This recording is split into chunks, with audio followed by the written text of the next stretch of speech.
everyone and everything. Let's go guys. Kunin natin yung namay kong succulents kay Mini Dino Park and Eco Garden. Ito na. Dito na yung LBC. Let's go guys. And guys, ito na hawak ko na yung LBC box.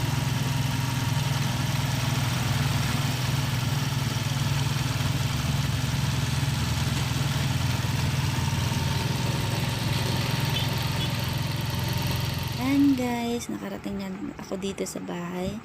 Hawak ko na ang box ng LBC. Ang laman nito ay mga succulents galing kay Mini Dino Park and Eco Garden. Ayan, bukas na guys. Guys, samahan ninyo akong buksan ang mga nakabalot na succulents galing kay Mini Dino Park and Eco Garden.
Last but not the least, and guys, may mga nalagas na mga dahon. Kaya natural lang yan. Kasi nagbiyahe nga sila. At ayan, pag gusto po ninyong bili ng mga succulents, may mga paninda po si Mini Dino Park and Eco Garden. Ayan po ang mga succulents na galing po sa kanila. Maganda po yung maganda yung pagka-air dry. At saka malinis po siya. Tsaka healthy po yung mga plants. Ayan, sulit po yung pagbili sa kanila. And guys, kung gusto din po ninyo, dun po nakalagay po dito sa screen yung page nila. Manood lang po kayo doon. Manood lang po kayo sa page ni Mini Dino Park and Eco Garden. Marami po silang paninda ng mga succulents. At saka mura lang po yung mga succulents nila guys. Sulit po talaga. Ayan.